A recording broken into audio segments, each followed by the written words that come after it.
Hello, this video is going to show you how to use the left function that's normally used in Excel, how to use it in R.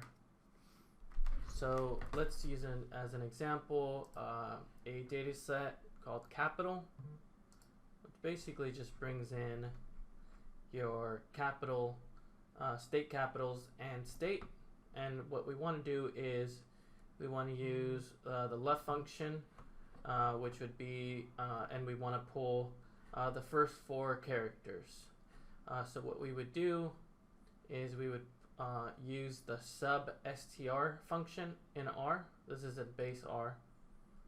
And we're going to say capital, which is the name of the data set, and then the assessor, which is basically the money side, capital state, which is the name of the column, and we're going to say we want from the first character through the fourth, and we want to set it as an additional column. So again, we'd use assessor, and we're going to name this new column 4, F-O-U-R.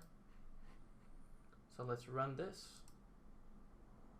Alright, as you can see now there's two variables, and let's see what the data looks like. So now, as you can see, we have an additional column named 4, and it includes only the first 4 characters of the previous column.